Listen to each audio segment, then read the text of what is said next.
Hete Poo, I don't know whatever else I forgot. Bargani. It's all right.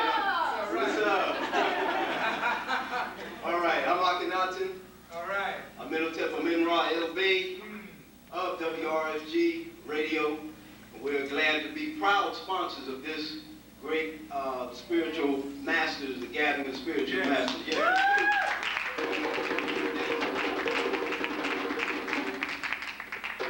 And it's because of individuals like yourself who have support, grassroots or spiritual roots, presentations and lectures and seminars like this that has made it successful. And of course, you know, WRFG has always been in the forefront of presenting and giving you and people like Audri Scott Williams, who we're about to hear from, a voice on the electronic media, having access to that electronic media. So we are grateful for WRFG, and we're grateful for Kenneth Jackson and the Sirius Books Group, and all the others that have supported, and Viola, and any others that I haven't mentioned, but there's a lot of people who have gotten their spirits together and made this event what it is, and what's more to come. WRFG had, some people have said that the Radio Free Griots are dead or buried. That's not true, is it? No. We're still alive and well. There's a new way, that's right. So, just as culture is still alive and well in a serious kind of way. We give thanks for also Brother Wanique Shabazz for spearheading the sponsorship of WRFG, and you all have known him. Without further delay, we'd like to introduce to you a powerful and dynamic sister who I've had the privilege of interviewing on my program, Expressions, if I can give that a plug, every Tuesday from 11 p.m. till, 2 a.m. Yes, one of the Night Watch programs, so tune in each and every night. This sister is just a dynamic sister, Audri Scott Williams. Now, just looking at one of her books, it's a dynamic book, you should get this one, it's Diary of Nowtime Prophesies. Just check this out. This, beginning at birth, she was bounced forth with a seemingly insatiable thirst for life. This zeal led her to travel many roads. She graduated from high school when she was 15 years old, college when she was 19, married when she was 21, and her first of 3 sons when she was 23. That speaks a lot, doesn't it? We have a sister in the movement who represents all the phases. Right? Sisterhood, motherhood, right? And it's very rare that you find that holistic aspect of a sister that comes forth representing, that is married, has children, and still representing as a spiritual aspect of presenting that feminine energy forward. And we give thanks for that. By the time she was 32, she was college dean, and at 38 years of age, she left her career and the lifestyle it afforded her and began to pursue her calling, a calling that began far back as she can remember. And that's something, isn't it, to be able to come forth and accept your calling. That's right. A lot of us are sitting in here today that have not yet responded to our calling. And we're hoping that the empowerment that is presented through the lecturers will enable you to access and have the courage to access your spiritual calling. And we give thanks for that. Following a path of much personal sacrifice, which it does take, right? To leave your job. And have a family too, right? Humbling experiences and fear, she has now emerged fully confident and committed to living the truth of her calling in every aspect of her life. Here's a quote she says: "It hasn't been easy trying to explain to family and friends what I do. Go ahead now. It is even more difficult to see their expressions as they look bemused at my explanation.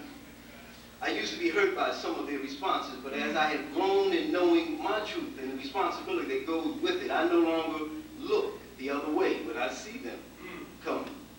I am a receiver," she says, "or channeler of information, opening forth from the Council of Light called Nowtime Prophesies." And truly, indeed, about the now times, not about something that happened before or something that's about to happen years to come, but things that are happening relative to our existence now. So without further delay, she's going to tell you a whole lot. And particularly, one of the interesting things that I found out that she connects with is what is called the grandmother of four direction. That's very significant. And of course, for you Moors, you should know what that relates to also from the esoteric aspects of that, the spiritual connotations of that. So, without further ado, y'all ready to hear her, right? Let's bring on Audri Scott Williams. Let's give her a round of applause.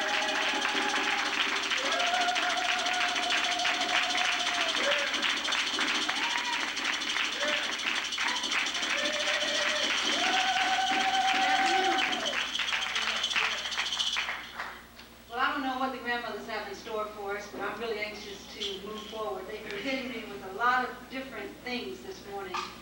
So before we get started, as always, I welcome and call in our ancestor spiritual guides, the angelic realm, and all those who come in our highest good, who will lead us through this afternoon in our most powerful, most high way. I give thanks for all the elders who have provided a shoulder for us to stand on, and who are truly the reason that we're present here today. And in that calling, I call on any elder here. Brother, I think it's you. At least you got more gray hair than anybody else I see. In all due respect, may I proceed? Absolutely. Thank you. I want to begin with a quote. It's an African proverb, and it says, if you want to know the end, look at the beginning. And I thought that was a good place to start, since yesterday we began to move into what does it mean when we talk about the infinite moment? And if you want to know the end, look at the beginning. The only beginning we have is the moment that we are present in, consciously. So that's going to be our beginning point, but there were a couple of things yesterday that I promised to do, and we just ran out of time. So I think I might begin starting there, and then we'll go forward with the information. The other thing that I'd like to do is go through the overheads again, and this time give you a different story. All right? As I mentioned yesterday, we looked at most of the overheads with looking at it in relationship to the planet itself. Now I'd like to go through and look at it in relationship to us as individuals, as human beings, having this experience right now on this planet, what it means from that standpoint. But before I do, let me touch on a couple of things. One, I said I would share sort of my story in terms of how I got to this point. And it's important now because so many people are having experiences and questioning, well, what do I do? And is there life after being born again? And what does that look like? For me, my journey actually began, I guess, from the moment I arrived here. As a child, I knew I saw people both who were of this world and who were not of this world. But I didn't know that they weren't because I was a child. So I thought everybody was having the same experiences that I was having. And primarily for me, what that looked like is I enjoyed spending a lot of time with myself, and I enjoyed spending a lot of time with myself in the woods. And one of my favorite places was a tree. And I would drag more things up in this tree, and I could sit for hours.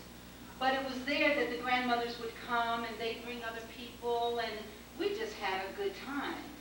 And so I just assumed everybody was having this. And it wasn't until I began to get a little older, and I would say certain things in sort of a prophetic way. And when you're little, it's cute. The older you get, the less cute it becomes a little scary or frightening for others. And so that began a process for me realizing, wait a minute, there's something here that's making me different. And as the grandmothers taught me a lot, school was never an issue for me. In fact, it just seemed like more of a rites of passage. I just had to be there and get through it. And some of the fun ways of having them with me was that I could never be surprised by a pop quiz. So it wasn't necessarily that I was such a studious student. I just had a way of knowing when to be prepared, and had a way of knowing what was going to be on the test at a given time. So that was very helpful. Doesn't mean I always did well, but it helped. But when I got to be 16, I wanted to be like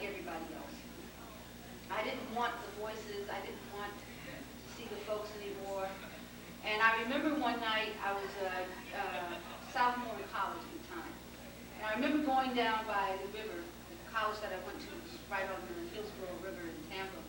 And sitting out by the river, as I used to do a lot. And I asked the grandmothers to go away.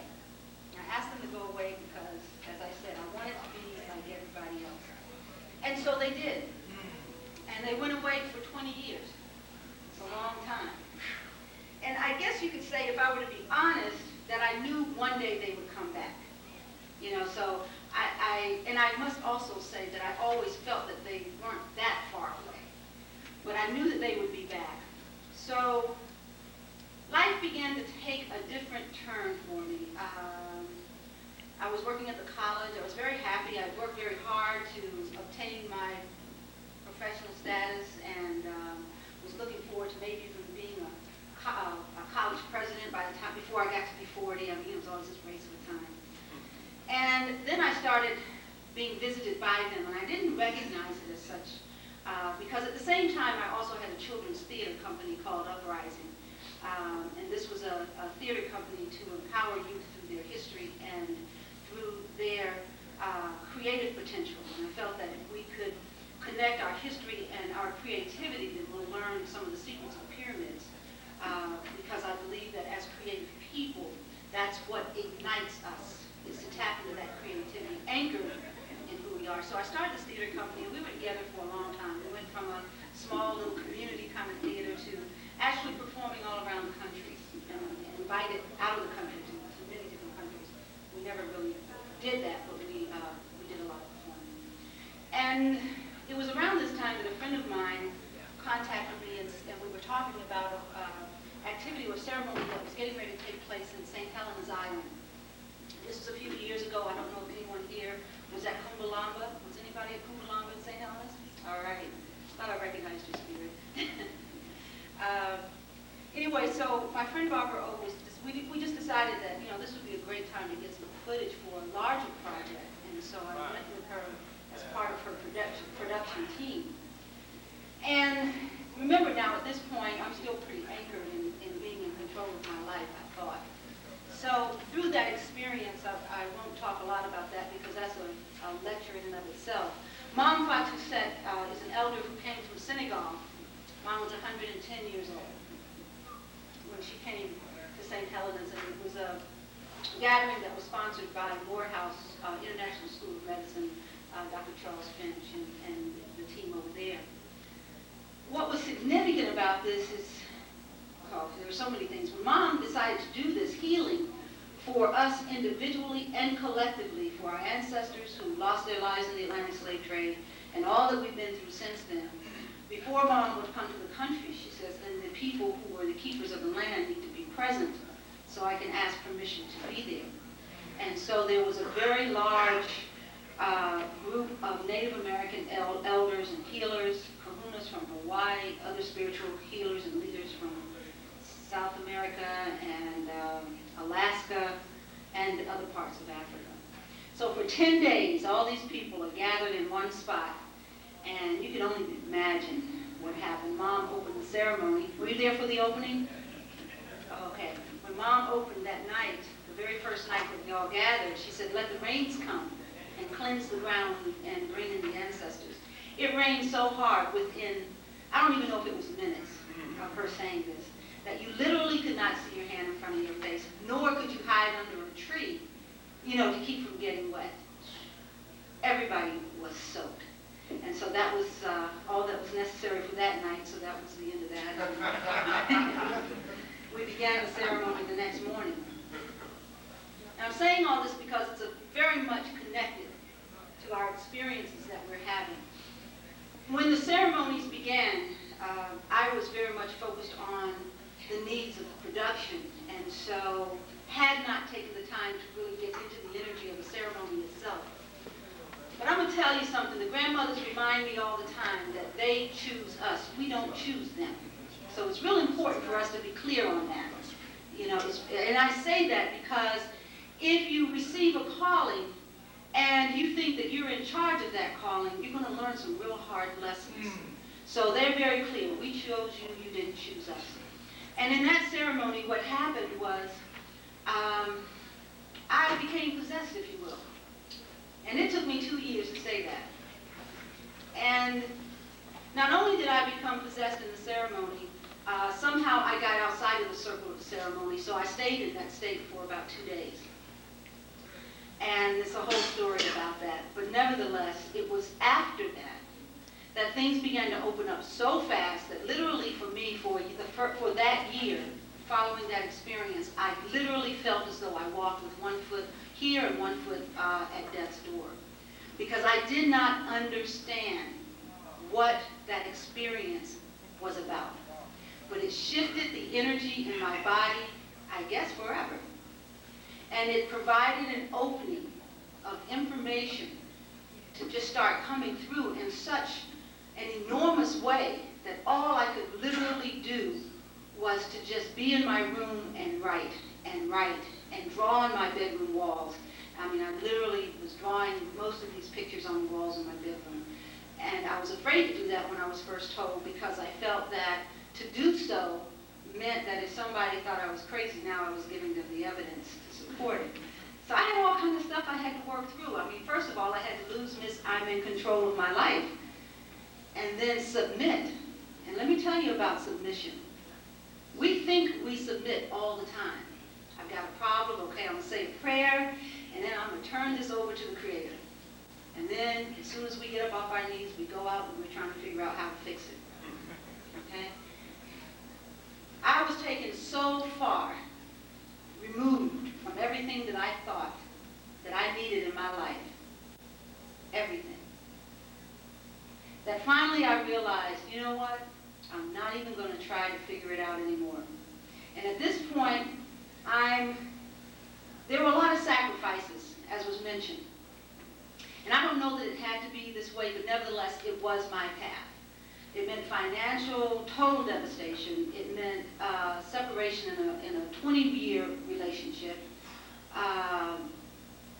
Because it was very hard to explain to anyone what you're going through. And unless someone is there with you, sometimes there are certain parts of the journey you have to walk alone. It doesn't mean that it's over forever. It means that there are aspects of the journey that anyone who's going to take this on, and when I say this on, I'm saying whatever that truth is that resonates within you so strongly that you know you must follow. There will come a time when you're going to have to look at the things in your life and realize that there's a greater power that knows what you need and what you don't need. And often people say to me, well, you know, if you had submitted a lot sooner, you wouldn't have had to give up those things. But I don't know that that was true for me. Because I had to go to zero to know that I could say, okay, Creator, I'm not going to make a phone call to figure out how the rent is going to get due. I'm not going to make a phone call to figure out how I get from point A to point Z. If you really are there, and you say you've chosen me to do this work, now it's your turn. As soon as I said that, the phone rang. And this is not a lie. This is the absolute truth. And my friend, some of you all know here, is Dr. Lycurgus Muldrow, my brother, said to me, my spirit brother, said to me, called me. It was him on the telephone. And he said, you know, we're having a gathering this weekend in Atlanta, and I'd like to have you come. And if you can get to North Carolina, you can ride down with us. And so then he calls back and says, well, there's a woman who's leaving at 5:30 in the morning. If you can get to her, you can come. Now, my internal stuff was, I don't have money, I can't take the trip. I have 35 cents. 35 cents. At 4 o'clock in the morning, I say, well, you know, there's nothing I can do here, so I may as well just go wherever the doors are opening. So I met this person that I'd never met before. She was an evangelist, and headed down to North Carolina with her. And one of the things that he was concerned about is what my conversation might be, because she's not into this kind of thing. Well, that wasn't the way it went, and we got into a large discussion. And you know what? For everything I said, she could give me a biblical correlation and understanding. She understood not only what I was saying, but even more so, but from her perspective. And so that was my first lesson or second lesson in the journey. One is go where you're called, and two, speak your truth. That's right. That's right. You know, I don't know how to do it any other way. Because then I get all jumbled up because I don't know what I'm talking about. So we had a wonderful trip. We got to North Carolina. Now, my rent was so far due. I think it was like over 3 weeks due, and I'm trying to, no food in the house, anything. So we get there, and I talked to the pastor of the church. It was an event happening at a church. And it was a wonderful weekend. And Kirk had given me $20 when I got there. He said, this is just so you'll have some food, you can get food and so forth. So I said, okay. The Sunday morning service, she gets up and she says, she stops the service. And she says, I want to take up an offering, and I want you all to give to me just because I'm asking you to. That's all she said. And so everybody gave, and so she started at $20, then went down to 10 and 5 and 1, and then whatever change you have in your pocket. Well, I had $10 left, so when she got to $10, I said, it's only $10 I got, I didn't want to give it up. And then she said again, anybody have $10 they want to give? And I knew I had to do it because that was what I was being told, so I gave the $10. So by the end of the service, she says, she looks at me in the audience and she says, all that you need is provided. Come see me at the end. So I walked away from there with my rent paid. Now I get to Atlanta, and now remember, I'd been on my knees and I said, I'm not going to do this. If you've chosen me to do some work, then you're going to have to help me. Remember I said that? Probably a little cocky about it too. All right? So I get to Atlanta, and there were a series of things. And by the time I left Atlanta, not only were all my bills paid, they were probably paid by about at least, I made twice as much of whatever I needed when I got home. And that's after all the expenses and flying back home. And so for me, that became a major, major lesson. And after that point, it was only up until a few months ago, probably not quite a year now, that when I travel, I would only travel with 35 cents. Why? Because I believed. I believed. And that was my reminder that whenever I left, that I was walking in miracle territory all the time. Remember what I said yesterday? The grandmothers don't say that we perfect something. They say that we be about the work of it. Right. And so they say, show up, and miracles can happen. So I know I'm sounding kind of preachy this morning, this afternoon. That's just the way it's coming. So for me, then, that began to be my confirmation, and that exercise of traveling with 35 cents became my way of confirming my faith, my walk in faith. And I say all this to say that if you choose to follow your calling, there's going to be a lot of work. And I'm saying this because, remember the quote from Isis yesterday, from the Isis temple? Let me see if I can find it. I, Isis, am all that has been, all that is, or all that shall be, and no mortal man has ever unveiled me. Remember that? We talked about that yesterday? No mortal man. So let's not get hung up on the male-female thing. No mortal man. Our mortality is a matter of our choice to live in only a conscious realm. And when I say only a conscious realm, it's without effort to bring the subconscious forward into the conscious. When we release that and decide to expand the light being that which we are ready to perceive in consciousness, when we're ready to expand the light, we are ready to journey into the unknown. And when we journey in the unknown, it's a walk by faith, not a walk by sight. It's a walk by here, this eye, not these eyes. That's right. And as we begin to do that, then we see things that are not before us, we hear things that are before they're uttered, and we know things before they become manifest. And that's what Isis is talking about. Because if you choose to go to that realm, then you will know the secrets. Because they're not really secrets. It's easier for us to live in the condition of blindness than to to make a choice for expansion of life. And sharing my story was to say, basically, on some levels, it's not easy because we have so much to learn. And in the age that we are leaving and going towards, time is accelerated. That means that we don't have a long time to get it. So it's like so much happening so fast. And yet, what do they say? Slow down. Well, why do they say slow down? Why? Why is slowing down your greatest trajectory course for moving ahead faster? Come on. So you can grasp the information? What else? We talked about energy yesterday, this being a time of the divine feminine. We're moving into an age of what? Energy as characteristics. What is the age of feminine energy? Receivership. How can you hear when you're caught up, exactly what you were saying, in the noise and hustle and bustle of those things that appear to be happening around you? Thank you, Liz. How can you hear? So if you're in the age of receivership, then you must poise yourself to hear. And see, we get trapped so much by our life and life choices and lifestyles and culture and society. And we get fooled about what we need.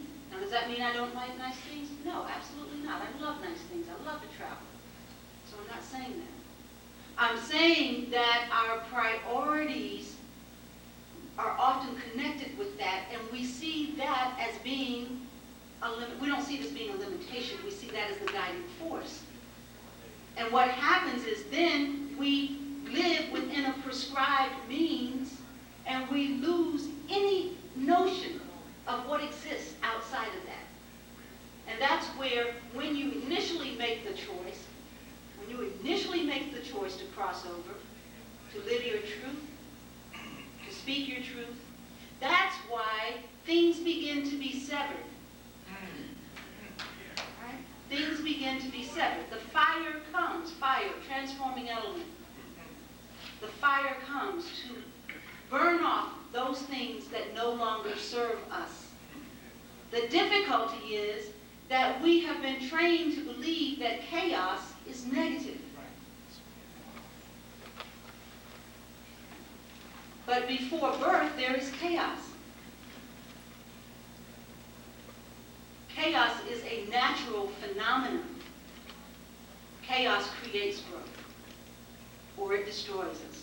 Now I want to go to the overheads to pick up on that. Are there any questions from yesterday that need to be cleared before I go forward? You want to just roll with it?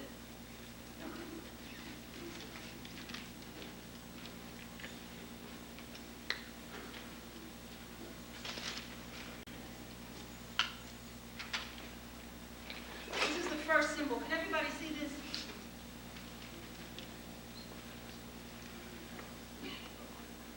Can everybody see? Is everybody aware? Yes, you are, sweet. Okay, wow. All right, this was the first symbol that I talked about yesterday. I talked about symbols and how a new age is often ushered in by a symbol. And that is because when something new comes forward, we don't have a way to describe it. We don't recognize it, we don't know it, we can't even think about it. So anything new that's coming forward in this realm comes forward first with a symbol. And for me, this was my first symbol. And it came forward from the grandmother saying to me, lightning charges, but it also destroys. And I just realized I'm supposed to be on microphone. Excuse me. Lightning charges, but it also destroys. When you're not living in the truth of who you are, you will indiscriminately charge and destroy those things around you. And that's what I talked about yesterday. Now, also, this represents the duality of our nature. The duality of our nature. We tend to think of things as hot, cold, good, bad, black,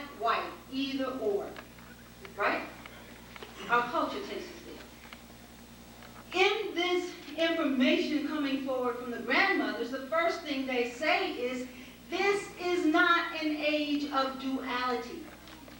We are transcending duality. And that's why yesterday when I talked about us moving to the point where the aspects of energy are collapsing upon themselves, positive and negative collapsing into what the grandmothers refer to as pure energy, often exhibited with zero magnetic fields. All right? What they're saying is that in this space, the influences on us from above, remember I talked about, I said this is a time when even the heavens shall avail themselves to us. The influences and energy coming from above being so accelerated and so pure that it makes it difficult for us to exist in this state of duality. That's why many people are going through some tremendous head trips right now because there are callings that are coming forward in their lives that are in complete, what I want to say, out of alignment with the choices they've made. And conflicts. Creating conflicts within ourselves, creating conflicts within relationships, creating conflicts within systems, creating conflicts within nations, creating conflicts within the world. Now, this energy is taking us to a point where we will begin to have more difficulty because when we sit down to argue something, it's going to be difficult to hold one position. Because all of a sudden, you're arguing one piece, now you see the other. Back and forth. And then you're like, well, why am I arguing? Because sooner or later, it's just going around in a circle. And that is because this energy makes it difficult for us to see things in an either-or posture. That's right. So this symbol then becomes the two lightning bolts that represent, again, an energy that we must overcome. We must ride through. We must move through. So that in our writings, you see, we're so close to the cusp of a new age that everything is new. Our thought processes are changing. Our language, you're going to see changes in our language. And understanding of our relationship to the universe. And we're going to get into some language things that are coming forward from the grandmothers too. Hopefully we'll have time. Anyway, so I talked about this in terms of relationship. Also in terms of your calling and the choices that you make. That's when I said yesterday, the grandmothers say, we must be prepared to help people who will be diagnosed as having mental problems, but it's their inability to understand and fold this information in. If we understand what is coming forward, then we know how to deal with it. Now, that brings me to this one, when we talked about the shifting of the poles. Again, anything happening to the planet, happening to us. Imagine, anybody here into yoga? Okay. One of the things you do is center your energy, isn't that, you find that center pole that runs through. Well, suppose your center pole isn't there anymore, it's over there. How do you adjust? You see what I'm saying? If we're used to aligning ourselves here, and that's our center of balance, what happens when the energy coming in is coming in this way? And the only way we know that is to have access to information to know how to make adjustments. And so one of the things that I find that happens in doing energy work is what used to work in certain circumstances doesn't. Doesn't mean that it's way off, but it means that there's some, you really have to listen to hear how to make adjustments that work. It's the same in our lives. We have to listen to figure out how to make adjustments, given that we're on the brink of a new age, to know how to make things work. So again, our center pole is affected by this, because imagine the Earth and that eastern point at, what was it, 23 by 42 by 23 degrees latitude, longitude, I can't remember right now. Anyway, in Lake Nasser. That eastern point, imagine that being the crown of the Earth. Okay? And that's why I say it's important to understand the symbols as they're presented, because then we can learn how all of this is related to us. So, imagining our center pole being affected Doesn't that sound like something that has potential for mental disorder, or what may be prescribed as mental disorder? So it's important for us to share information, because what this is doing is opening us in ways that we may not be prepared for. And we need to know that this is happening. Not that we know what to do with it, but to know that this is happening so we can help ourselves and help those in our communities.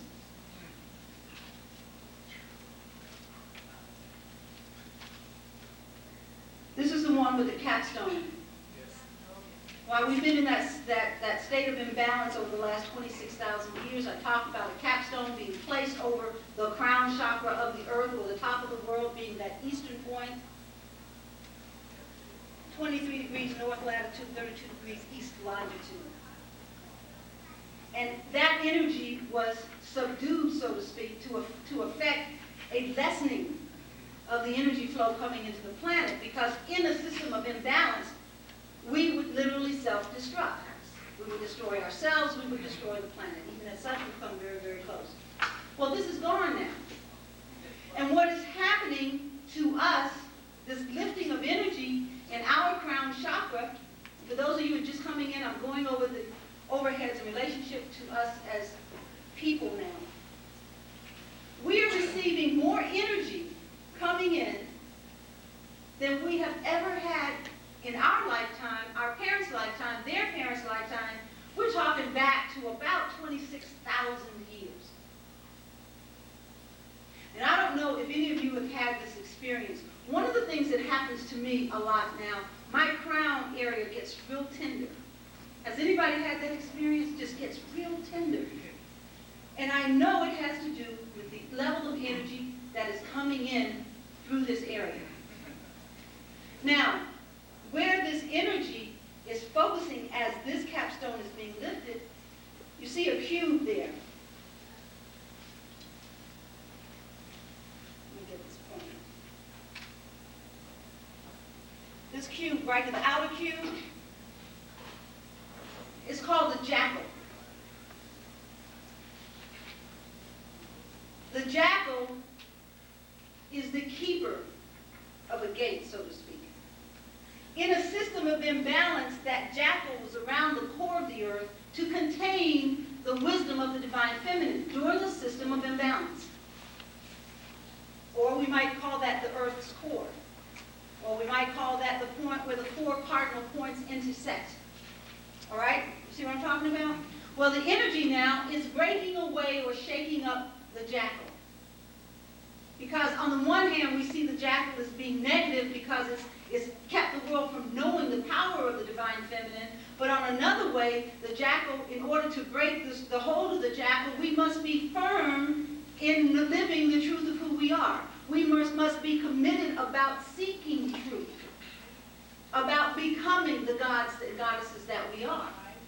All right? And as we do so, then we break down that outer shield, and the energy, force, truth, knowledge, and wisdom of the divine feminine, often represented as Isis, Mother Mary, the moon, and so forth, comes forward. And again, it's important to look at that as aspects of energy, and knowing that energy will align itself with its season. We're coming back to bringing a season back into balance. Therefore, the divine feminine is the energy that allows that to flow. It is an energy of receivership. So this energy coming into our crown is opening us at such an accelerated rate and such a powerful rate that we're waking up real fast. It is, isn't it?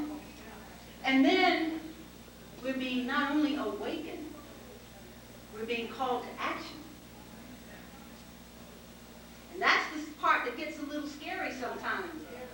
Can I really live this truth? And because we are the first generation of this new age to make these choices, it's even more difficult. But the children coming into the world now, the young people now, they know. They're already prepared to live this journey. Their struggle will be if they're confined and not nurtured in this new energy. So we got to get together real fast.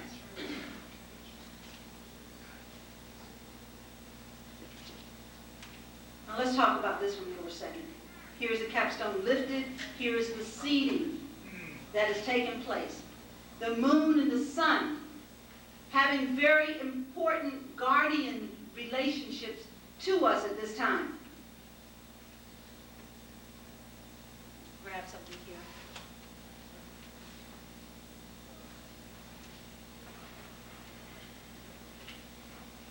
I want to do some symbolic explanations as we go along here.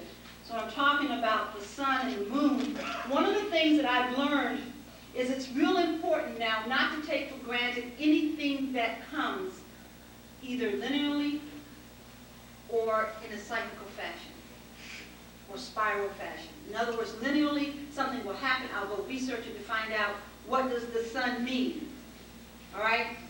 Now, when I say the sun and the moon have guardianship right now of this process, we're looking at a sacred marriage between heaven and earth.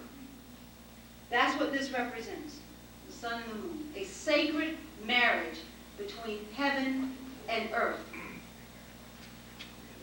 And it's their combined energies that is allowing the seeding of the flow or the flow of energy coming in. Understanding that the sun carries the characteristic of being the supreme cosmic power, the all-seeing power,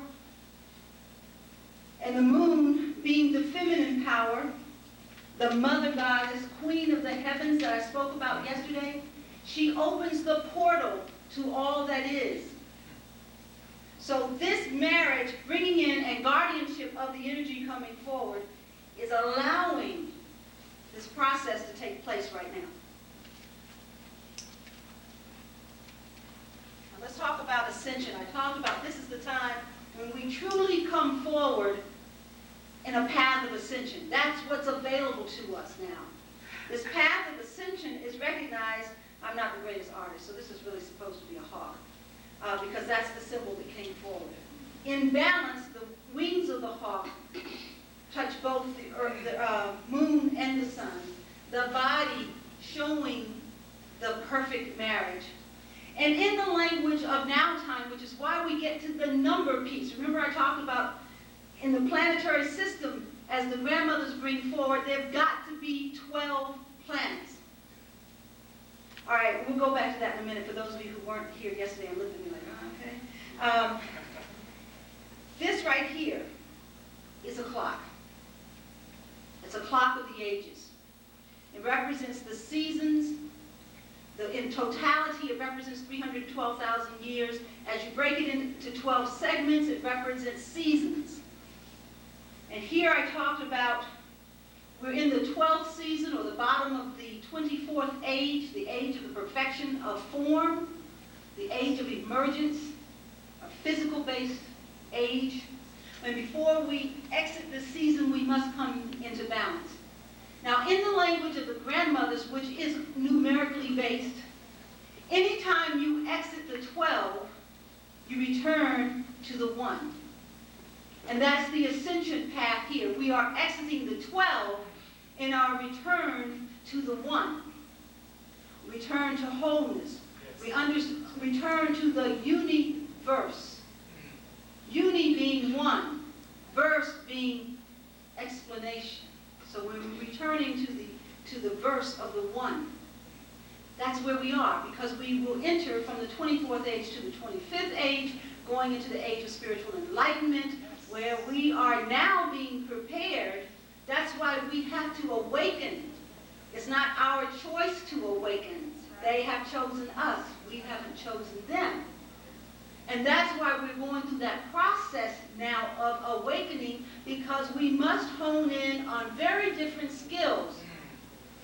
When I talked about, when I read the quote from Isis, that's exactly what she was talking about. We will transcend our mortality, so to speak, become beings of a very different nature.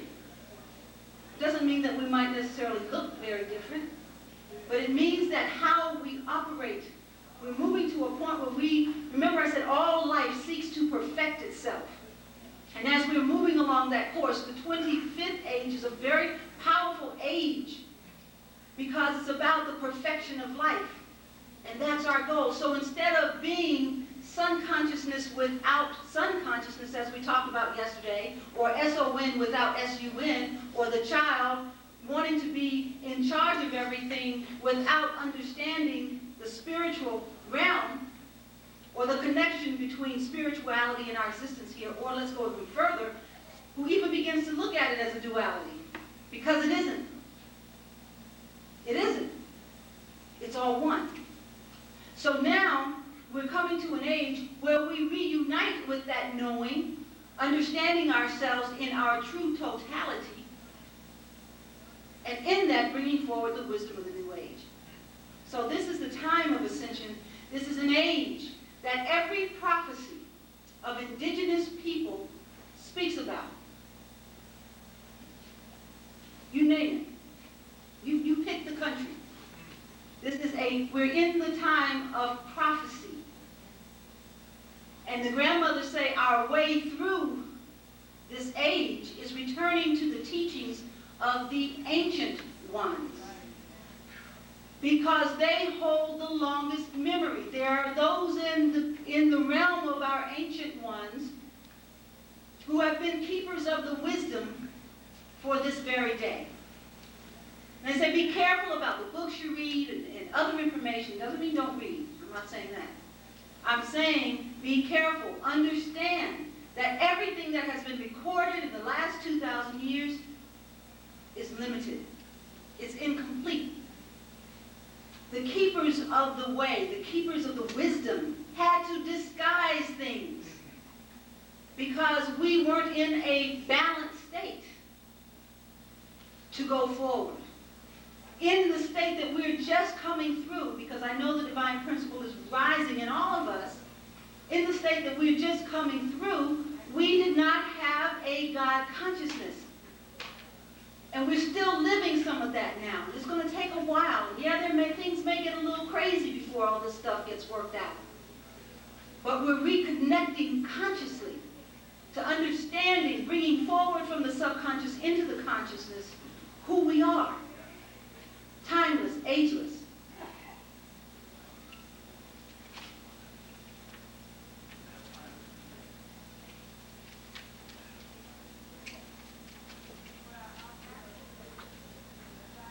This is what's happening to our crown. Those 7 openings in the universe all coming into alignment, bringing forth energy that goes clean through the universe. I mean, so many star systems aligned in these 7 pinholes. And that's the energy that's coming forward. You can know this by reading your papers. So you've got to, if you stay tuned to what's happening, be aware of what information is being presented to you, especially through media. There's a tremendous effort right now to close down information and trying to control this, because the jackal doesn't want this new age to come forward. It's totally out of their interest for this new age to come forward, because the systems of control won't work. And the beauty of it is they are falling apart. Right. And the other piece is, as we do the work to come into our own truth and live that truth, then we become so powerful as individuals and as collective bodies that we can affect changes in this world just by showing up. You know, I didn't get to, I'm going to take a minute now and say another piece I didn't talk about yesterday.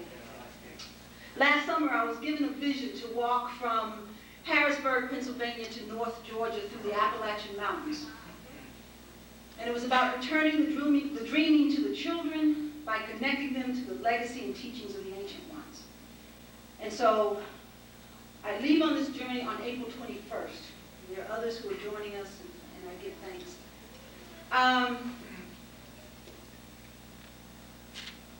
Imagine people coming forward to walk the oldest mountain range in the world and claiming the land with every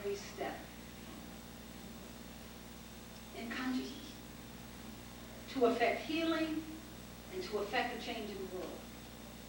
And bringing young people out from cities and other places to be engaged in, not to look and observe, but to be engaged in ceremony with their elders from an African-based tradition as well as Native American-based tradition. In Cherokee, we're doing coming-of-age ceremonies for young ladies.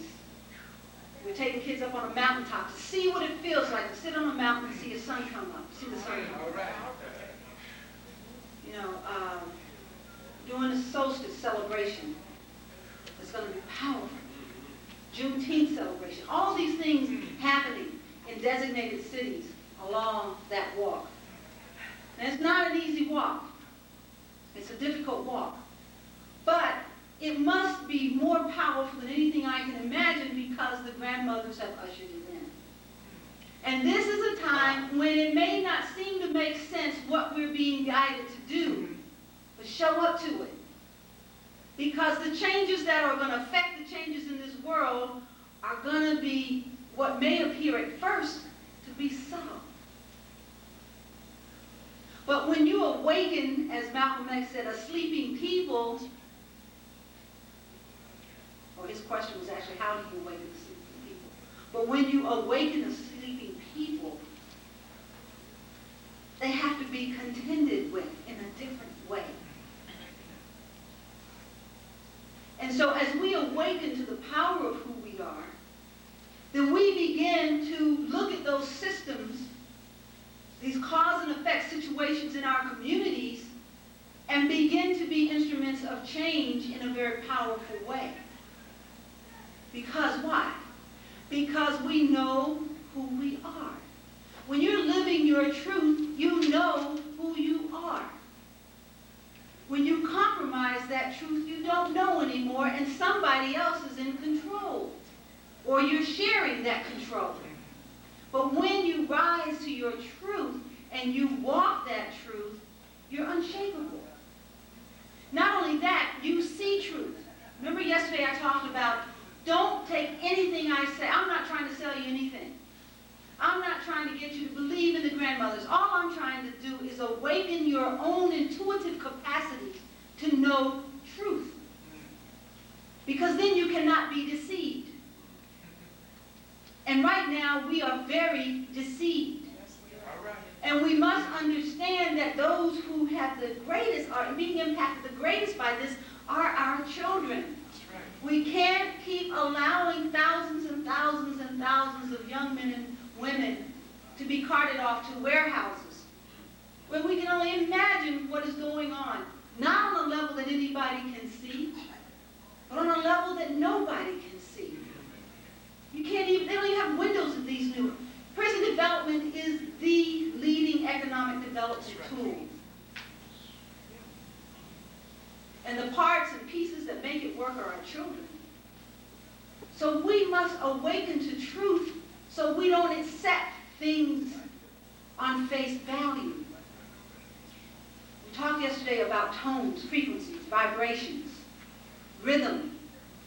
We talked about the rhythm of the universe. There is a rhythm of the universe that is changing. There's a pulsation in the universe that scientists are picking up as flares from the sun. But that's only a piece of it. And how do I know that? Just so you don't think I'm just spouting off things. I have a very close friend on the inside who's a researcher in NASA who works very closely on the solar flare project. This was before it came out. We talked about this 2 years ago. And he calls me to say, okay, what is the grandmother saying? You know? And the issue is, yeah, you're picking it up as the sun. And I told him, I said, but Ernie, you know it's beyond the sun. He says, I know, but this is the only way we can explain it. So I'm just sharing that so you begin to understand the rhythm of the universe, the pulsation of the universe is quickening. And that has impact beyond which we could even sit here and begin to imagine. But again, we must get on board. We can't stay asleep. We must understand that stepping into our truth was like a baby learning to walk. It hurts when you fall down. know it hurts when you fall down, but you keep getting up till you get it right. And that's what living your truth is like. When you make the commitment to step into that. And again, as you see it, not a truth I'm trying to tell you to live. The truth, I want you to go here. That's right. As you step into your truth and make choices to live it, you will fall down. But as Les Brown says, as long as I can look up and see the sky, I can get up. Right? And then it begins to, you sort of find your rhythm. And it works. It works for you. So the discomfort is short run. But we must, enough of us anyway. It doesn't mean that everybody will make this choice. I wish it were the case.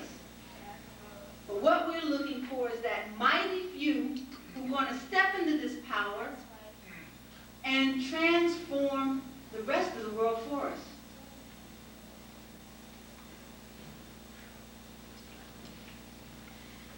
We talked about the solar system, about learning to see. I'm just going to do this. I'm going to go through a couple of things pretty quick. The universe, the expression of one. It seems like a simple concept. It's an important concept. Because we can't, remember I said the double lightning bolts, the duality aspect? We're not there anymore. We must begin to understand ourselves in relationship to the entire universe, that even within us, we hold the blueprint for the universe. And everything in the universe has certain energy aspects that correspond to our own inner body structure, or our own universe within. So that we begin to then understand how to tap into that energy to assist us in our movement forward, outward, beyond. And so this is sort of a drawing, and it's a little new for me to go into it in terms of all of the possibilities that it speaks to. Now, I was told yesterday, she's not here today, that this drawing resembles some ancient carvings. And so, I can't remember her name right now, everything is escaping me. Anyway, we're going to sit down, she's going to share the information about this. And that's the beauty of it. You find that as you begin to draw these symbols that you get kind of excited about, they already exist somewhere. So it's a validation for you in terms of, okay, that things do seem to be in sync. So I'm not really going to say a lot about that, except the main thing is understanding the expression of oneness. When people talk about oneness, it's that everything that exists outside of ourselves also exists within.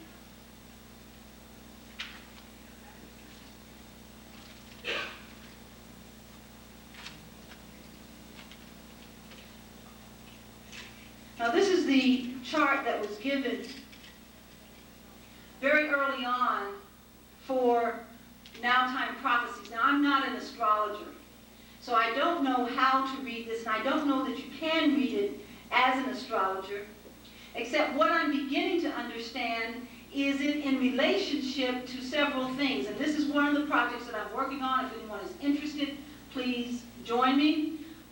We're taking the mapping, or I'm taking the mapping that the grandmothers gave us for the universe within and the influences of the planets on the 12 centers of the body, which are energy centers, and then looking at each planet's influence on those centers as have been identified from an energetic standpoint in terms of masculine and feminine energy. So that if I were to look at, say, we come down to the bottom, this is a little clear here.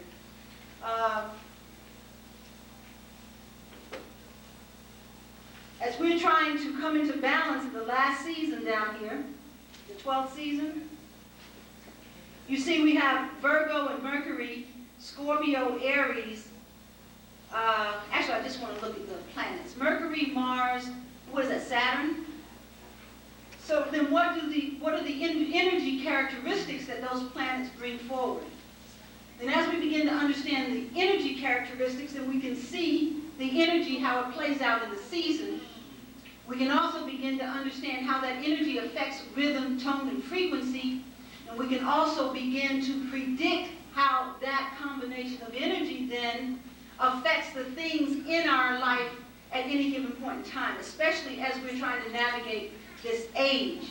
So it's kind of complex, but the reason I put so much emphasis on energy is if we begin to understand how positive and negative energy works, and what are the various combinations, the combinations that give us balance. I'm going to try to do this with this microphone and see if I can. What are the aspects of energy that give us balance? You know this is one, right? Because if you take two magnets, we'll cut it, no matter how much you cut it, you've got this. In the Nowtime Prophecies, you have a prevailing energy, as I talked about yesterday, and you have a shadow energy.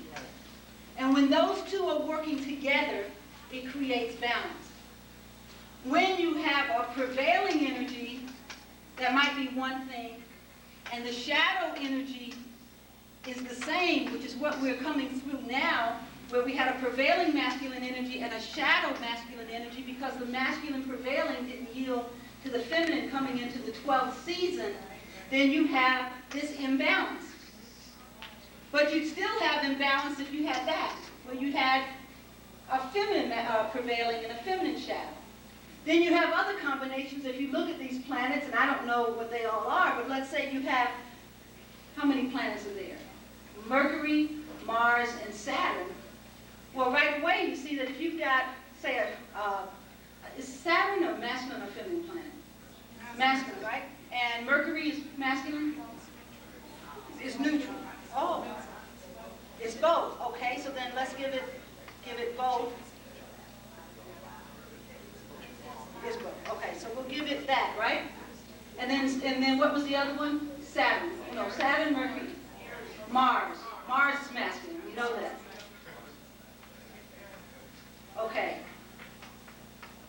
So what does that tell us? Take these two and cancel them out. This is where we are. Right?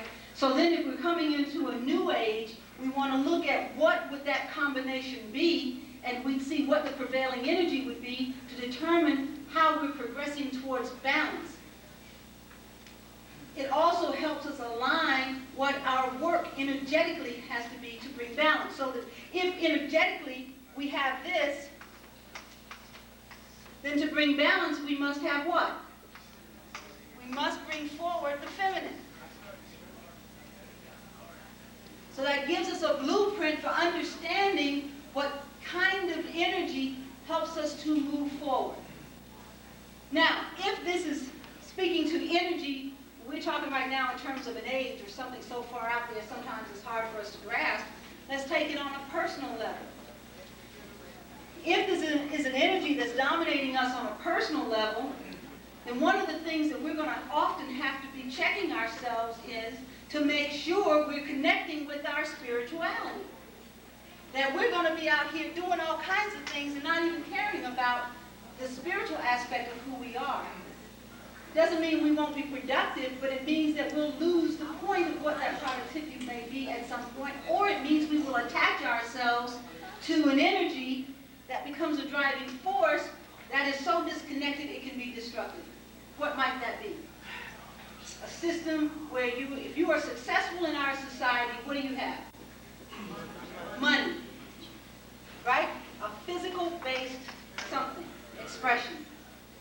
You never hear anybody in the family, or very seldom hear somebody who has a family who talks about the one child that who is very high spiritually, but may not have a lot of money.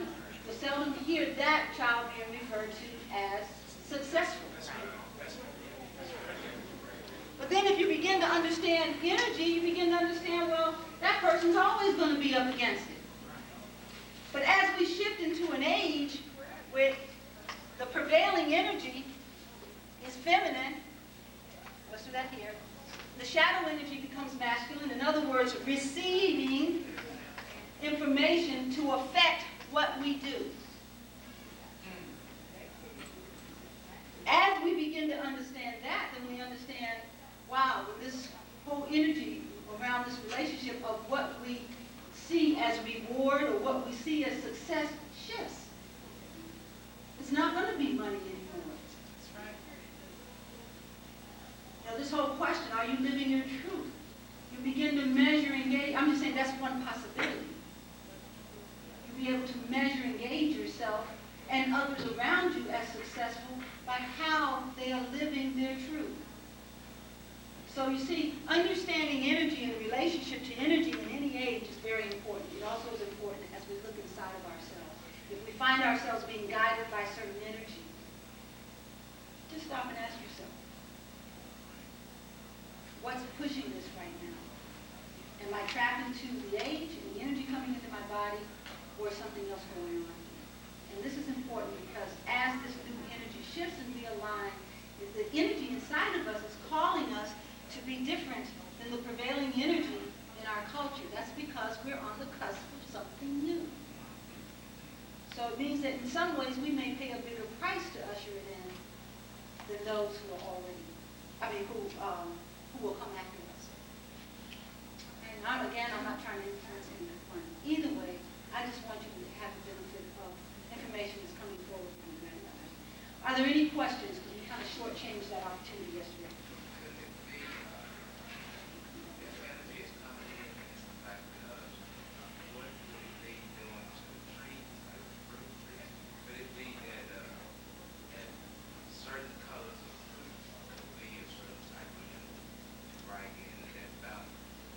Yeah, everything has energy. Yes, and absolutely what we eat influences the alignment of energy in our body. What it particularly influences our receptivity. The grandmothers say that during this time we should be eating more live foods, okay, fruits, vegetables, and we should be drinking a minimum of a gallon of water a day. A minimum of a gallon of water a day. Because the ratio to water, for water to land mass is increasing on the planet. And for us to be receptive in an age of receivership, we must have a body chemistry that is comparable or has a correlation to that of the earth. So one of the questions might be is, how do I eat to be more receptive? Now, I tell you, one of the things that's happening, it's hard to get natural seeds anymore. It's very hard to not only get natural foods, it's hard to find natural seeds. So if any of you know anybody that has seeds from natural fruit, you might want to begin to store up on those seeds. They're going to be very valuable because all the hybrids, all the seeds are hybrid now.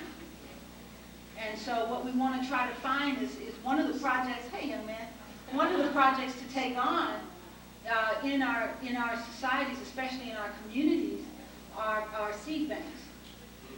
So I just throw that out there for anybody who's interested in the agrarian aspect of this to move forward in that. Yes? I think that's really important that you bring that up because the government has already hired a company to create a seed that is sterile.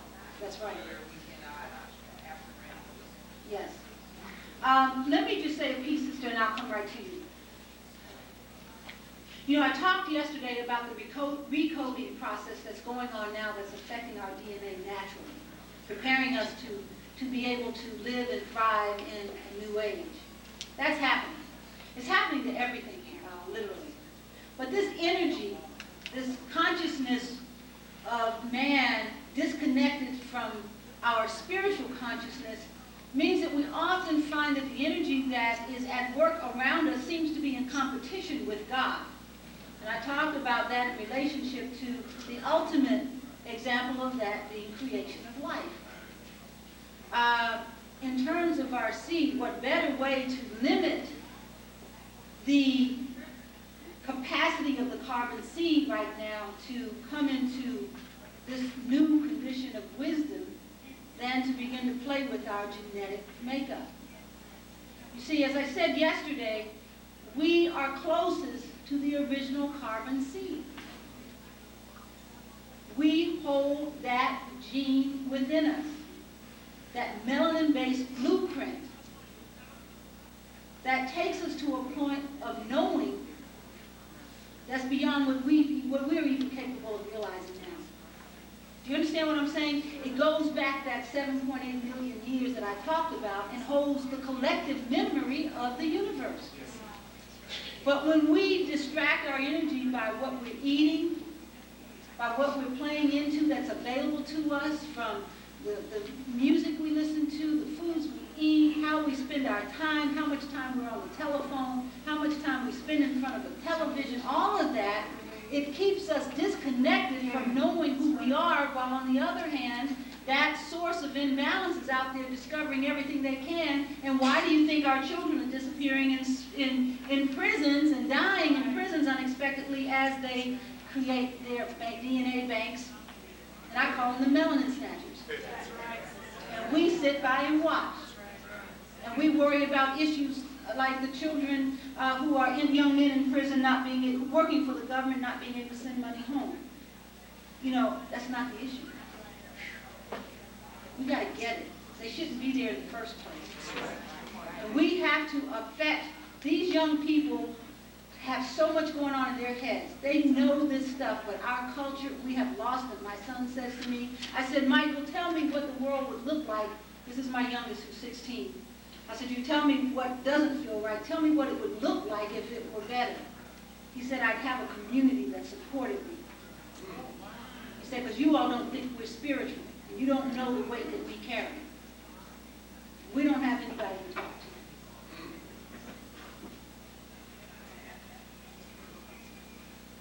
Yes, sir.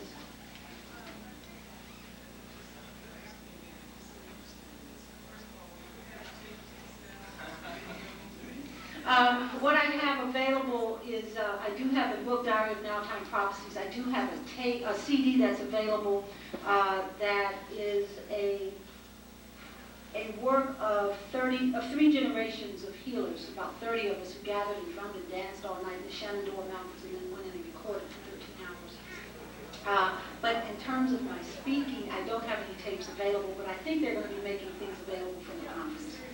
Sirius books. We'll have the tapes of both presentations. Yes. No, I'm saying that you need to find out whether the fruits and vegetables that you're eating are natural. When I say that, their source. Always go to the source. Find out if they were grown from natural seeds. Most things that you buy, even organic things, may not be. Okay? So you need to find out that. Once you know that, then you can begin setting up your seed bank. I'm not an agrarian. I don't know what that means, but that's where we've got to start sharing. See, we're about rebuilding, reconnecting, creating community in every aspect. Right. Yes. Yeah. I don't know if you wanted to talk this call, but have the grandmothers identified themselves to you? The only thing that they've ever identified themselves as the grandmothers of 4 directions. 4 directions being the 4 cardinal points of the planet, 4 directions being the base seed from which all humanity evolved. Basically, that's it. One of the things that I learned when I first started, I wanted to know, I had a lot of questions that I wanted answered. And I kept being told by one of my native elders, get out of your head and get into your heart.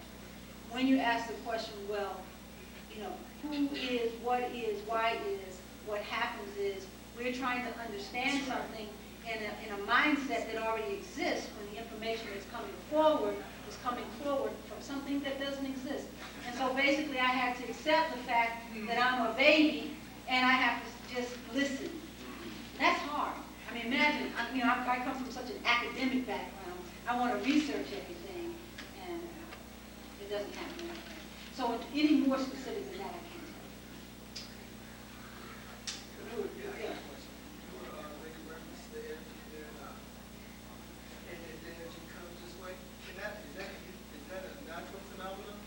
Oh, absolutely. And it can't be manufactured, like you're talking about the seeds. Manufactured for the energy. Now, yes, one of the imperatives at this time, and the reason so much emphasis is put on teaching us how to come into unconditional love and how to move forward at a very high vibrational level. You when I read that part about Isis, you can only exist at a point where time and space cease when your vibrational level is at the speed of light. And in order to get there, you've got to come into unconditional love. But once you reach that position, and enough people reach that position collectively, you can affect a realignment of that. In terms of one of the drawings that I have shows where, we talk about polar shifts. Well, collective energy can affect adjustments of polar shifts. The thing is that it takes so much energy to get there that, it's up in the question as to whether we'll actually have a polar shift or we'll be able to self-correct. Now, in terms of can we do something about the energy, yes, you yield to it. You yield to it. So The more you fight it, the more difficult it becomes. Oh, okay, so we have the ability to do it. And that's why every single person must be on a mission individually to come into their truth and to live that truth. And then you find what happens is it spreads out laterally. You start to connect. You find like-minded people, and it grows like. You'd be surprised where these folks are. That's what I was thinking about the kids. They reference their child. The reason why they don't feel like the community supporting them. Community's not. It's just the energy is No. moving and it's keeping us off. Yeah, it's keeping us off. They move it, keep us so we never have a rhythm on what's actually occurring in reality. Well, yeah, and what I'm saying is we've got to take responsibility for getting there. See, I talked a little bit about this yesterday. We tend to look at, when we get into a group and talk about what's wrong and what we need to do, 80% of that energy is talking about the white man. And we're looking for a child. We're turning to our child and asking them to lead us out of here. We're not taking responsibility for who we are on this planet as a way to lead the whole world into humanity. And all I'm saying is we don't have time to keep continuing a dialogue that has been going on for a long time. Now, I don't care who gets mad at me about this. I'm saying my own focus is saying, look, you got the carbon seed in you. If you yield to what's inside of you and bring that forward, no man, what's the thing? What is the ISIS? No mortal man. I probably better put my hand on it right now. That was vibrating.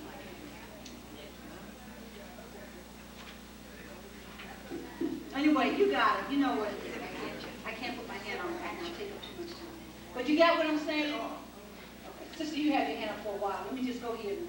Yeah, this is to get back to the seeds. Yes. Organic or natural seeds. Even if we have those, where do we find the living dirt?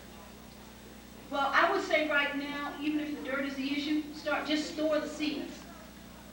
Try to establish a seed bank. Okay? When the time comes, what we need will come forward to sprout those seeds. Here.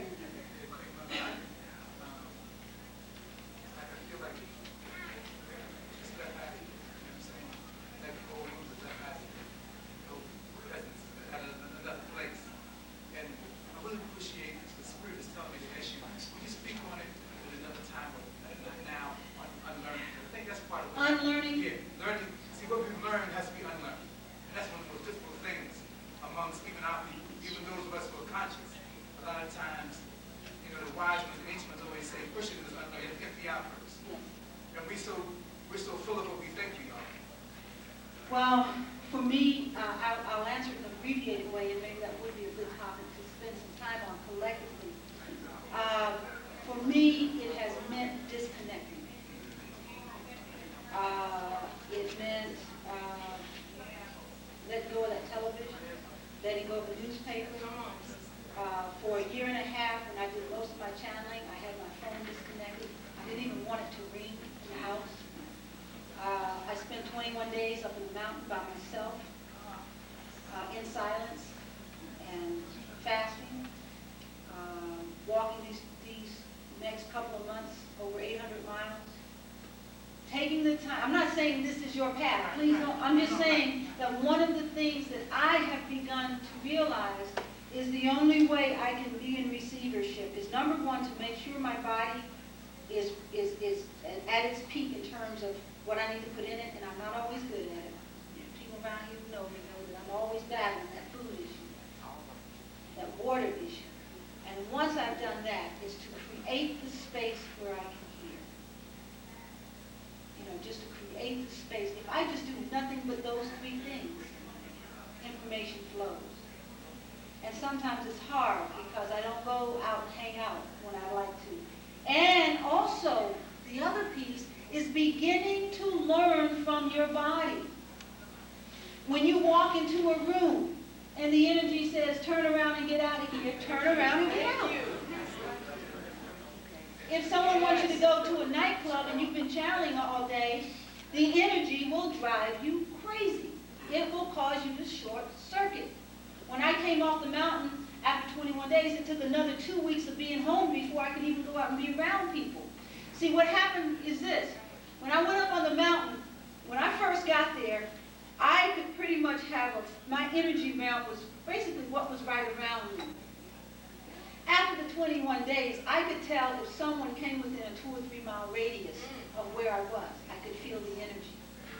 So that means instead of your energy being right here, your energy's way out there. Now that's all right when you're out in nature. What happens when you come into a community of people? That means that everybody's bumping into your space. All right? Now if we had time, we could talk about how you can use that process to help you with certain things.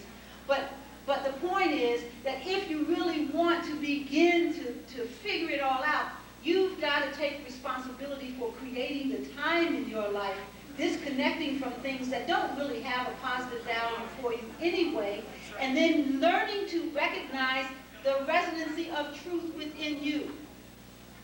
So if something is coming forward as not being true, you know it. Now you can get caught up in the drama of it and it feels good, that's fine. But you still know what it is. That's right.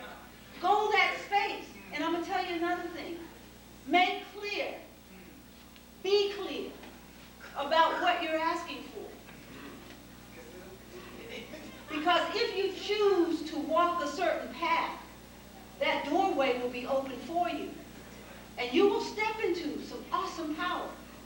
But I'm going to tell you what, you will also be tested on that. Because in my experience with the grandmothers, if I proclaim myself to be ready, they will open that door. And if I'm not ready, I will know it. All right? They're not real forgiving in certain ways. All right? And so let me just say, so what I want you to understand, walking a path of your truth means that you become a warrior in a way. You become a warrior. And if you're not ready for that, wait until you are. Because once you step off, you're there. And you're going to learn, and you'll have all the lessons and opportunities and challenges created for you to continue to learn and to grow. Yes? Wait a minute.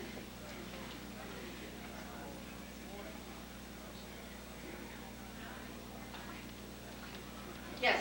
I am so excited I can come and see what you see because you were saying, and I just wanted to just bear a testimony of what you're saying because this happens. I tell you what, let me see if I can come down here and put the mics on people so they'll have the questions. I don't know about you all. I can speak loud. This happened to me in my life where what you're saying about the power and what you're asking for, I was open up to this power and got afraid of it. I was very afraid of it. After a compliment I got from my brother, I could not accept that compliment, and I just stopped doing everything I was doing. And in about 6 months, I had manifested a dis-ease in my body. And I'm telling you, it is for real. It's for real. Because of my own faith and just my own determination just to be the best I can be and know who I am, I have overcome that. But it was a serious manifestation. Only because I got afraid of being me and being on purpose in my life. So I'm telling you now, when you open up to that, my mother used to say, beware of your heart's desire. Know what you're asking for, because you will get it. And in these days, it comes swift and in a hurry, real fast. And I just wanted to bear testimony to that. It's wonderful. It's really wonderful now. But I went through some stuff, and I'm just wiser for it. And I'm just all excited. And don't ignore the food part, because that's the biggest problem we as a people have.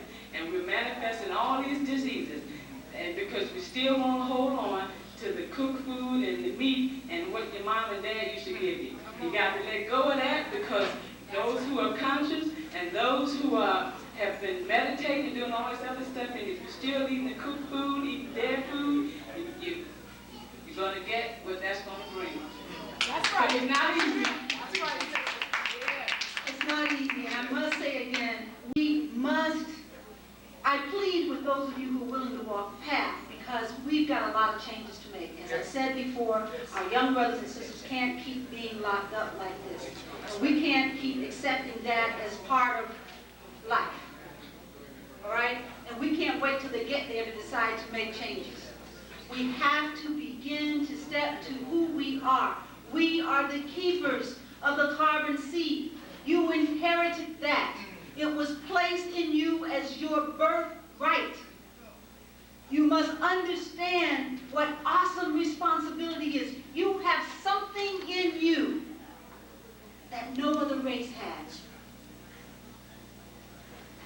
It is a blueprint for the verse of the one. It is a blueprint for what ISIS described, because when you're in that space, your vibratory capacity allows you to use all of that wisdom to move the world forward. Step into it. We don't have a lot of time. Yes, in the back.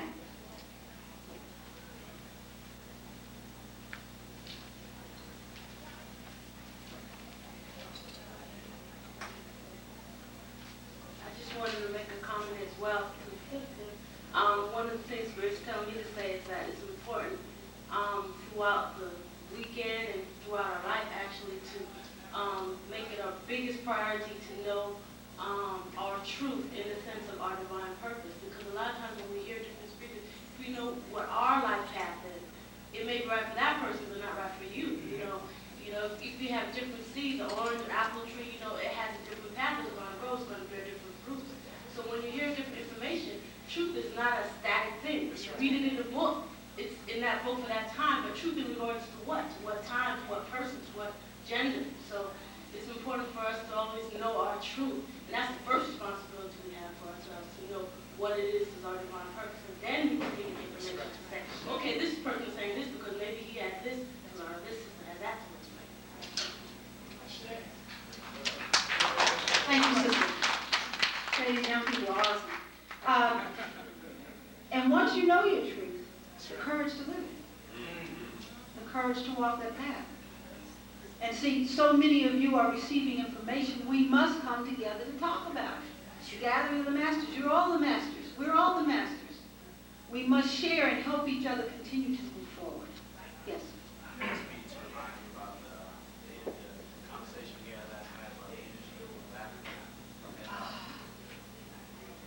Was there another part of that? Thank you, brother. See, all you got to do is tell these young folks. They got the mind. They can keep up. Thank you. Young brother asked me about Africa yesterday, and I said, you know what? Make sure you ask me that. The grandmothers say, watch Africa. As goes Africa, so goes the rest of the planet, or so goes the rest of the world.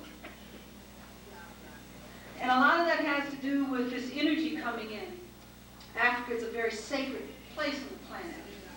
And if anybody knows anything about what's happening in Africa right now, she's crying. She's crying. No, what's happening? No, what's happening? Now, they are saying things, but I've got friends who've just come back who work in certain professions, and we can't ignore that truth either. We have to know what they're saying and discern where the truth is, but we also have to be connected to our people. So I say that in relationship to if we're going to go forward, we must understand that our community is a global one, and that our lineage and connection to Africa is critical. Everybody can go home and touch the land, go home and touch the land. And if you can't share the experience with anybody in your circle, that you can.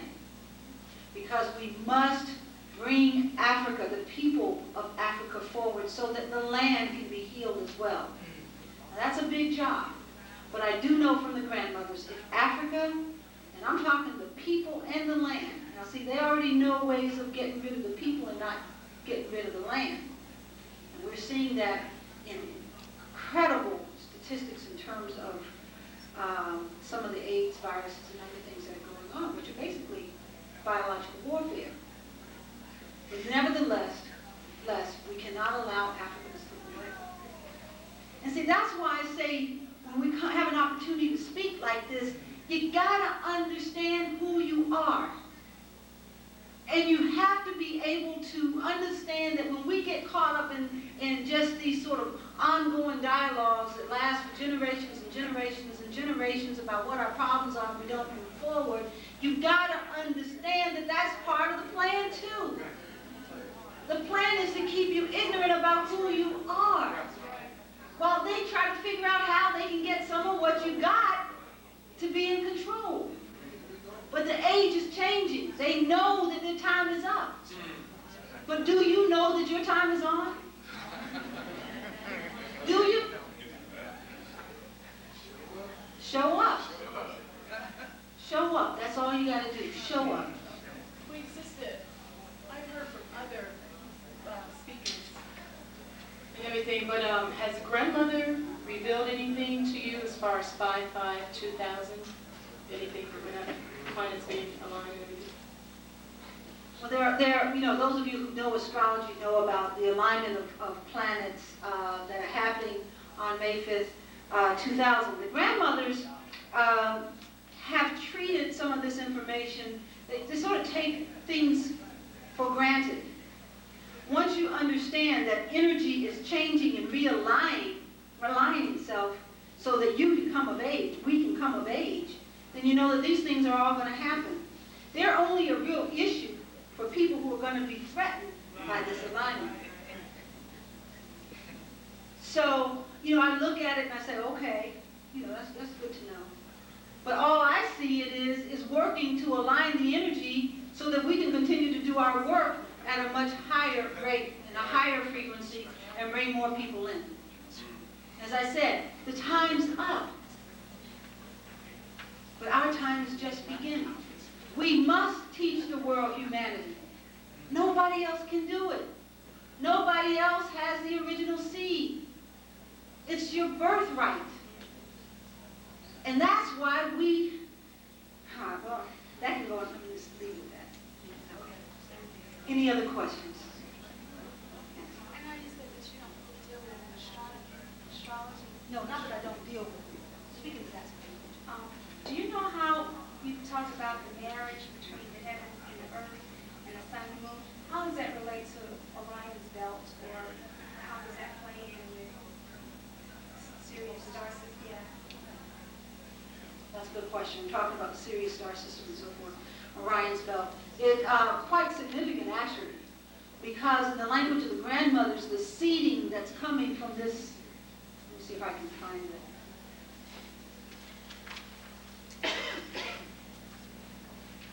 I'll use this one. The seeding that's coming right in here is actually coming from a source right behind Orion's belt. So the Sirius star system is very, very important to this. It's the closest system that's sending forth the change.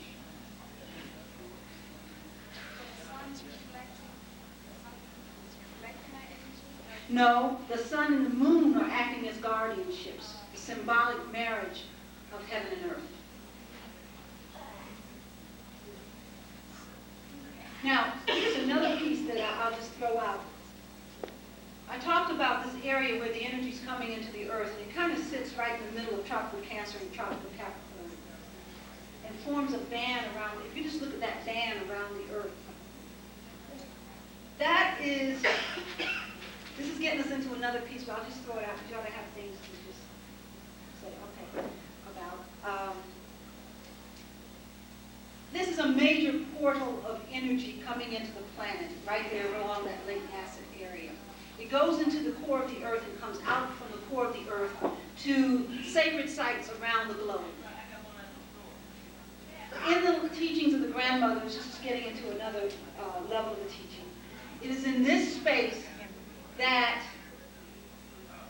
shaman, I don't like that, the wisdom keepers of very high levels,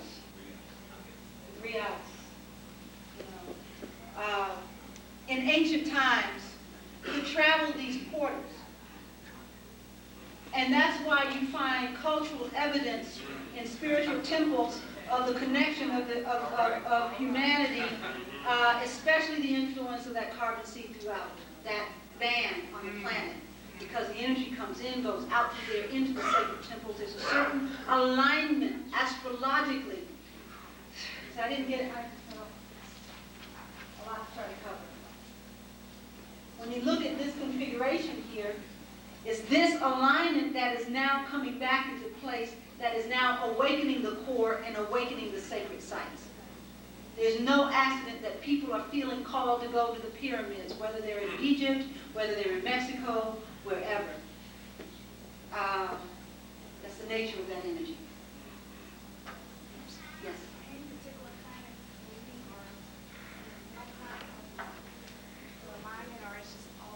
It's real important not to get specific because we only know that much of the universe.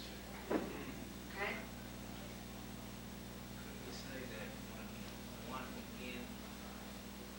Couldn't we say when one begins to receive the energy that's coming down from above, that one negative thought disrupts the flow? You all need to be up here instead of because that's a powerful question. When you have a negative thought, we talked yesterday about because the gap between thought and manifestation is so close, it's not only a matter of being careful what you speak, we must become conscious of be aware of what we think even before the thought comes forward.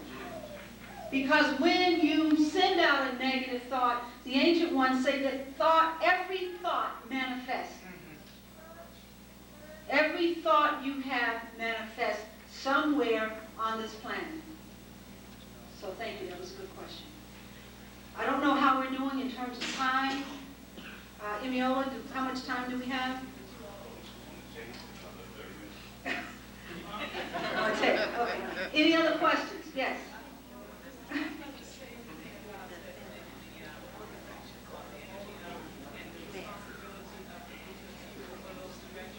Well, in the native tradition, of course, you have the directions and the people of each direction being a guardian.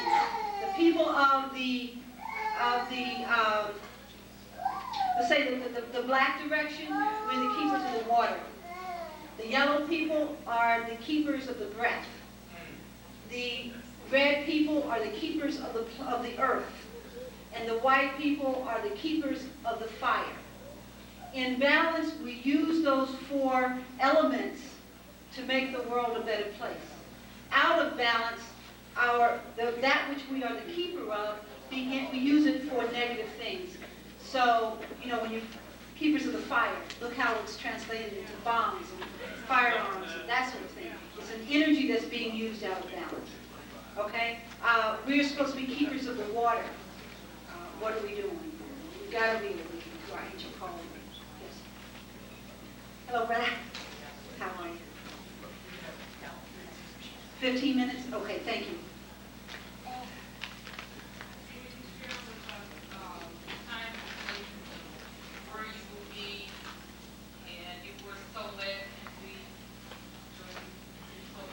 Yes, thank you. And you talking about in terms of the walk or in general? In terms of the walk, if you go onto the website, which is www.nowtimeprophecies.com, we have online magazine to help bring information forward. Well, over the next few months, it's dedicated totally to the walk. And on there, you can sign up for the walk.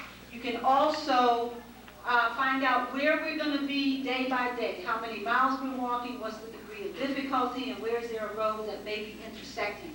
There are 6 cities that we're going to do ceremonies in: Harrisburg, Pennsylvania, Harper's Ferry, Roanoke, Virginia, Asheville, North Carolina, the Cherokee Reservation, and then we're going to end it in Dillard, Georgia, North Georgia. And so it's a lot of folks gathering, especially, it seems like that Asheville, Cherokee area, we have a lot of people coming in.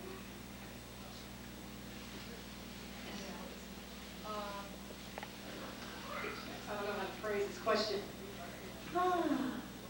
I was told once by Chandler that when the earth is upset with us, the animals are upset with us because we need to stand up and do something. Look at what they're doing to the planet, you know, destroying the rainforest, this, and that. Animals are locked up, drugged down. I mean, what is it that we can do? I've heard, but I mean, yes. That's a good question, because it can really become overwhelming real fast. The grandmothers say there's only one thing that we can do, and that's to come into unconditional love of ourselves, and that all right action from that is guided. But if we're trying to change the world and we haven't started here, what happens? Lightning charges, but it also destroys. And so our body temples must be totally aligned so that we can receive the direction to moving forward in other areas. So it's a lot. So how do you change the world? Start with yourself. I know that sounds real simple, but you'll find also as you go about living your path that the things that make the difference are real simple. They're not so complex. But if we're not seeing from a position of clarity, we're just sort of jumping from one cause to the next anyway, and not really affecting long-term change. You know, I was at a conference, and there was someone was sharing something, this white man said, and I got a little upset at first, but then I had to stop and think. And he was saying, and I can't remember the context for his discussion, that one thing about black people is we're very short-sighted, so if they can keep us happy in the short term, we won't make a lot of noise. And my first response was I was really angry. And then I had to say, well, you know, sometimes we do that. Often we do that. We get really riled up on a big cause, and then when that cause is over, everybody goes home and that's it. In the language of the grandmothers, it's about being on point all the time. It's about living your truth. And then when an opportunity that comes forward that is appropriate for you to align your energy with, you do so not to the point of exhaustion and then let go and move on because everything's the same. You do so and continue to factor it out. You become more strategic. See, qualities of a warrior that make long-term differences has to be with your warrior's capacity to no longer war within, to understand compassion, and to move forward strategically for the long term. So, it sounds simplistic, but as you do your work, you are then guided. This is an age of receivership. You're guided. My biggest challenge to be where I am now has been to try to stay out of the way. And even when I'm guided to do something that doesn't seem to make any sense, when I get there, it makes a whole lot of sense. Yeah. And see, our ancestors were powerful. It's just like Mom coming in and saying, let the rains come and bless this occasion, and it raining so hard you can't see. Like this. That's awesome. Energetic alignment. There was not a cloud in the sky when she said this. That's the energy we can access, but we don't believe it because we've been cut off. The reason why I ask that is because people like yourself and most of us in here who are spiritual and spiritual warriors and this and that are looked at as being passive. So? I know, that's what I say. So it's like, you know. No, let me not say so, because I think that, I was just kidding. I was just kidding, because on the one hand, you got to get thick skin because it can't matter what people think about you. Trying to go forward in that space, it's going to be a rough road, because the grandmother's going to keep giving you the opportunity to get the lesson, and it's going to hurt. So we can't be concerned about what other people think. We have to be concerned about the inside, our guidance coming from within. Passive, I guess there's an aspect of passiveness that may be associated with it, but sometimes passiveness is just waiting your time. You see, because when you are in your truth, you will know that there's some things you can affect and some things you can't, but what you want to affect is the long term. So you will become quite non-passive when it is the appropriate time.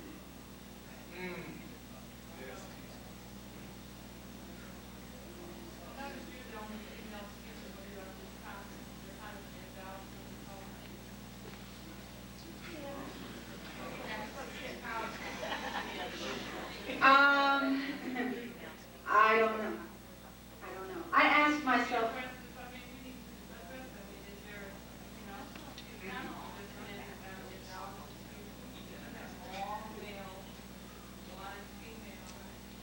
okay, the brother here said he wants to answer it. Yes, I'm over here, son. Come on, brother. The female carries the creative power, so she's overruled how many men is present. There might be 5 or 6 and only one. She overrules them. That's the creative source.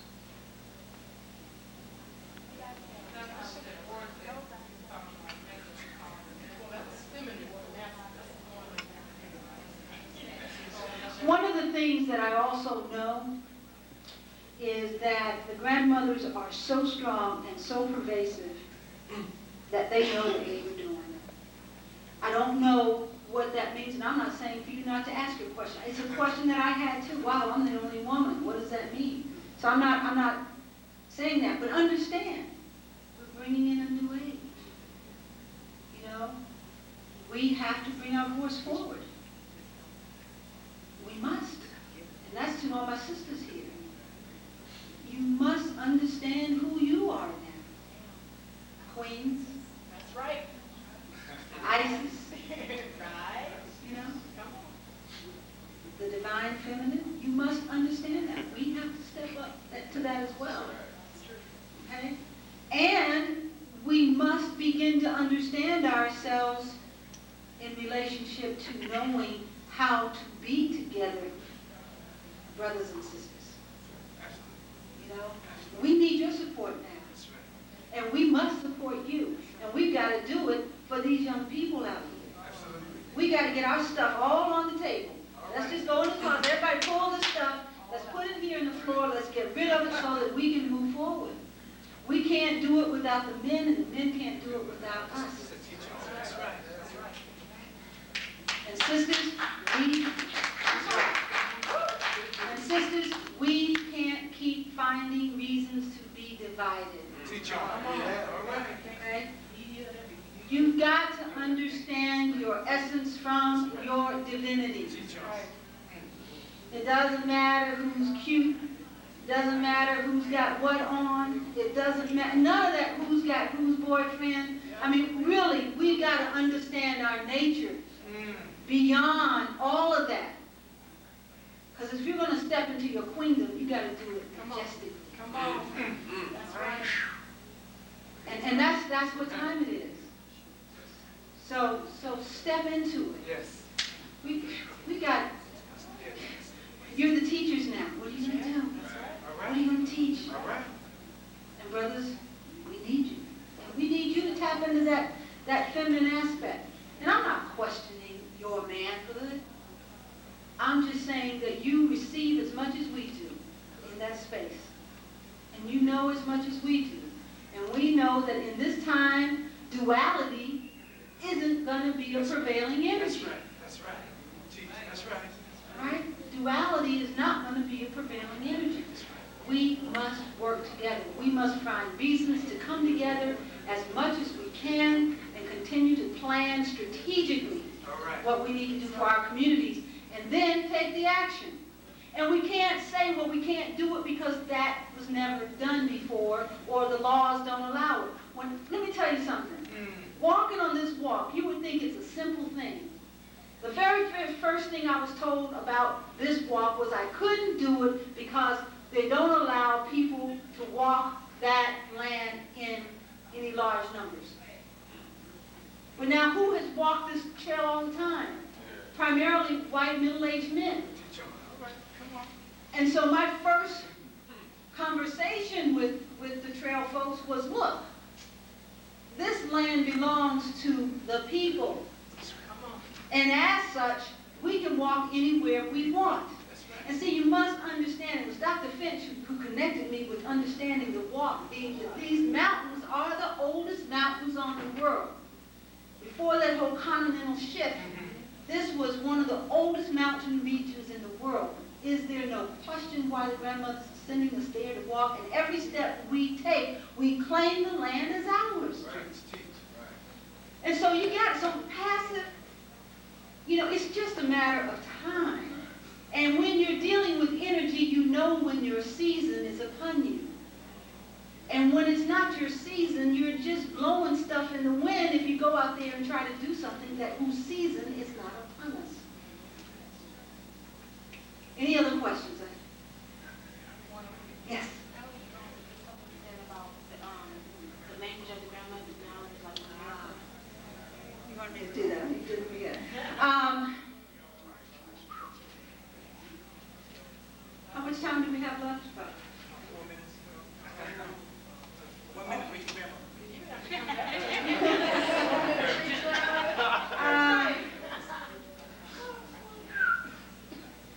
I don't know how I could even begin to touch this piece. how are they relevant to how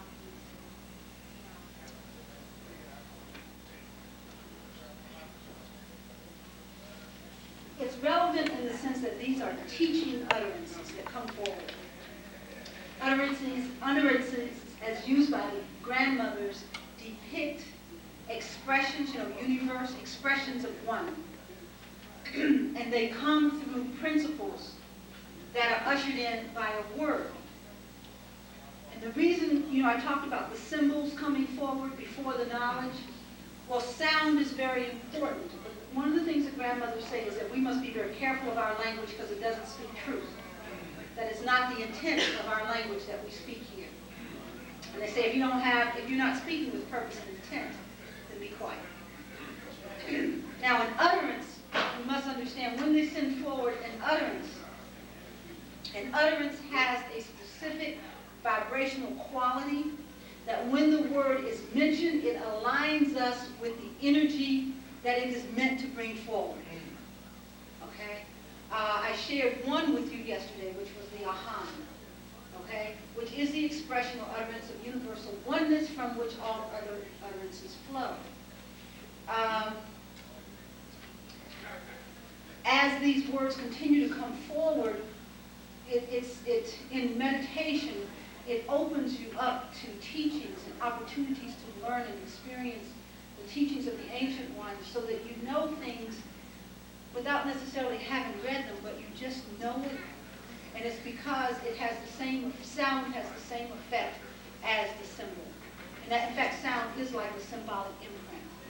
So what we'll try to do, I'm trying to figure out whether Sunday there might be an opportunity to go through some of the utterances, and I can just align them with their principles, because it wouldn't be fair for me to just speak the word without giving you the energy that the word is meant to bring forward. So what we'll see is whether we have an opportunity on Sunday to at least do the first 5. Okay? All right. Thanks for bringing that forward. Okay, thank you very much.